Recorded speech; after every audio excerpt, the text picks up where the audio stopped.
There's been a lot of speculation and interest among fans about a potential battle between Boruto and Naruto, the two protagonists of the Naruto franchise. While there has not been any official announcement or confirmation of such a fight in the series, there are a few reasons why people might want to see this matchup. Firstly, Naruto and Boruto have very different fighting styles and abilities.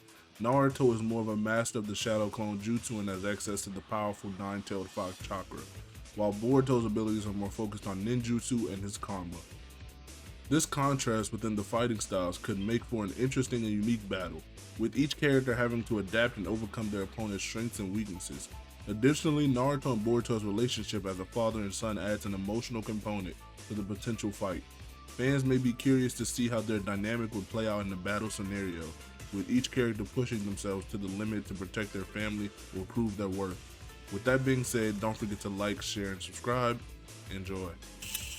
Starting off with the weakest and least impressive forms, we have Boruto. In his base form, his battle with Kara Outer Owl versus the Naruto in base and QB Cloak from part 1. Now all we know about this Boruto is that he has mastered Water Style, Lightning Style, and Wind Release, and also mastered the Rasengan, while Naruto has mastered over the multiple Shadow Clone Jutsu and only a good control of his Rasengan. Now that pretty much makes this particular battle the easiest to cover, is in fact that how throughout the first arc of Boruto, even parts of the second arc, it is said that Boruto is a true genius unlike Naruto and even Sasuke. He far surpassed what they were capable of as kids, both in combat and intellect. We see this in how he can master and apply a nature release transformation, although subconsciously, to the Rasengan, making the Vanishing Rasengan, something Kakashi and even Minato failed to do so, even in adulthood, while Boruto could do it at the age of 12. This partnered with the 3 nature transformations and the ability to fight Kara Outers. We see why at the very least this version of Boruto far eclipses this version of Naruto, as Naruto was more or less around that Jonin or like high Chunin level of battle experience. The next battle we have is Teen Naruto in base versus the Boruto from before he gets his karma. This battle is a little tricky because Naruto, for the most part, when he fights, either gets amped via mental amp or Kurama Chakra, as we've seen in a lot of the early Shippuden fights such as Kakazu, Orochimaru, and even Pain. Taking into account how he has the ability to go into Sage mode at will, base Boruto is at a huge disadvantage in basically every category: chakra amount, sensory attack potency, reaction speed, and even versatility. Now that he has Sage mode partnered with how Sage Naruto or even Kurama Amp Naruto can take on these above Kage level threats like Pain, base Boruto simply doesn't have the capabilities or even experience to deal with someone on that level. While he's struggling with the Jonin level threats, give or take, this is a win for Naruto.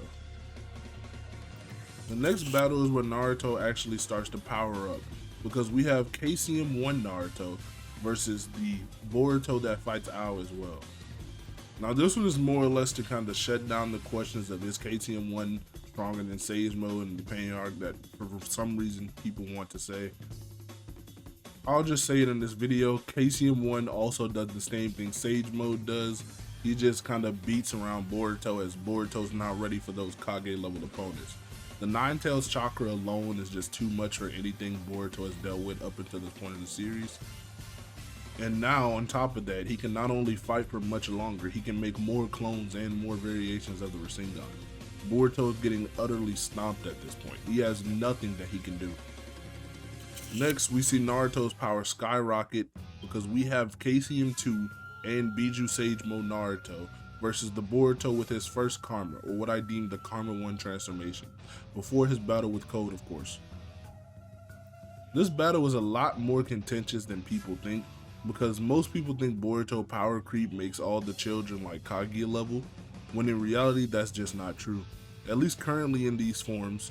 With that being said, in KCM 2 and Biju Sage Mode respectively, Naruto gets his greatest power boost yet, and is now able to travel at speeds comparable to the Ten Tails Jinchuriki Obito, and knock away attacks capable of destroying entire continents according to some counts, but on panel we just see them vaporizing complete mountains with little difficulty.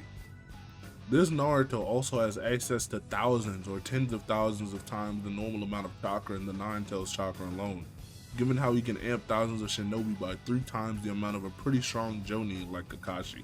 Kakashi is even said to be Hokage level in some databook statements, so take that into account as well. His stamina is through the roof as well. With all of this at his fingertips, how can Boruto, a mere child, overcome this? Well, he can't. Boruto, while he does gain this massive boost from the Otsutsuki genetic weapon known as Karma, it's not enough at first to even overcome Boro, who, while has a powerful poison and regeneration that lets him become a Kara Inner, is very slow and fragile, noted by Sarada in her battle with Boro while she's weakened.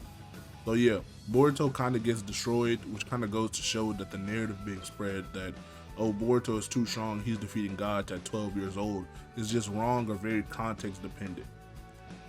I didn't even mention how he can't even willingly use Karma. Kabuki kind of has to activate it for him. So like, assuming that he could use this power by himself without the aid of an outside source, he still gets stopped.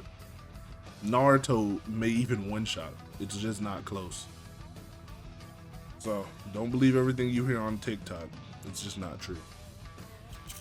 Next battle is True Essence Boruto versus the 6-Path Sage Mode Teen Naruto that does battle with Kaguya Otsutsuki. Now this part of the battle is where both start to reach that Otsutsuki level of power, or dive into the domain of the gods, some might say. Firstly, for Naruto, he is now able to fight beings like Kaguya, being able to rip her arms off and keep up with her overall. While Kaguya is still the stronger of the two, Naruto is able to combat and deal with her massive amounts of chakra and attacks that rip straight through even the perfect Susanos with Rinnegan Sasuke. To give you some more of a perspective on how powerful Kaguya is and how impressive it is that he scales to her, is this being that can destroy and create dimensions at will while becoming exponentially stronger while destroying them. This power dwarfing even Madara, who can rain down meteorites at a fingertips grasp and eclipse the Ten Tails in power and chakra. Now you might be thinking, what does Boruto do against this, or how does he even stand a chance?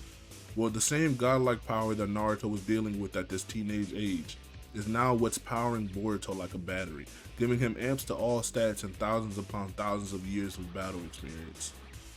Even the being that is powering Boruto without the thousands of years of battle experience is stronger than what Naruto faced in his teenage years, in Kaguya, because she was afraid of Momoshiki to where she turned on her own children and tried to kill them, making a Zetsu army, fearing their existence. And if you want to say, oh well, she was afraid of Kenshiki Momoshiki fusion, then Momoshiki that's inside of Boruto has this Kenshiki's power as well. Now before you comment, well, we see base Momo inside of his mindscape whenever he transforms into Borushiki, I'll explain.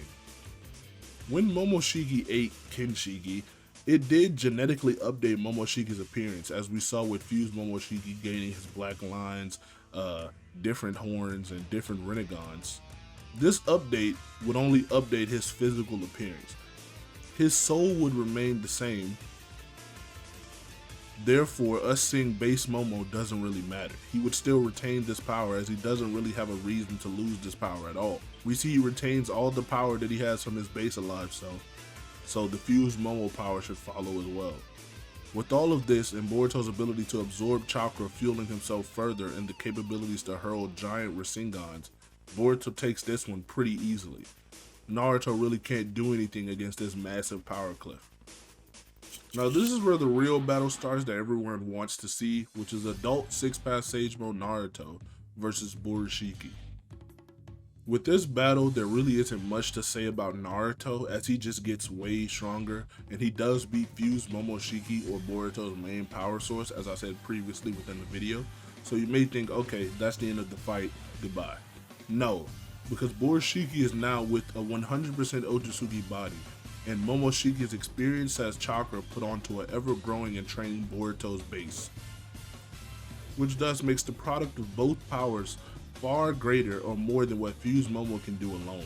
More evidence for this is how Borushiki can now do battle or scale to code someone who should be far stronger than Delta, a cyborg that forces Naruto to go all out and use his complete taijutsu abilities and speed. Even ignoring how he can fight that, Kabuki, someone who is a better vessel than Jigen for Ishiki with a completely weaponized karma along with a scientifically enhanced body, should be way stronger than Jigen, who can already beat up 6-Path Sage Mode Naruto and Sasuke at the same time. This is just far too much for Naruto to handle, who even Kara Inners are clashing with and swapping hands with. while he's going all out. This is sadly another Boruto W. Now lastly is the fight we all want answers to, but probably we would never will, which is Bariyama Naruto versus Time Skip End of Series Boruto. Now these two in reality both have no scaling in relation to one another, but I'll give you my personal opinion and kind of headcanon on the matter. Feel free to disagree in the comments and give thoughts on it. This part is mostly theory based, so don't expect any hardcore data books facts. I believe given how Kawaki is a better vessel for Ishiki than Jigen ever was, he will soon or at the end far surpass what the horrible body that Ishiki had was capable of. This doesn't mean since while Bariyama was holding back and stronger than Ishiki, we saw he still could not defeat Ishiki, no matter what, or else he would have. With all this Boruto beating Kawaki, like I think he will, should prove this in the future. Now this video wasn't to shit on Naruto or hate on Naruto, as I don't hate him, I do like him more as a character than Boruto, and I do enjoy Naruto more than Boruto.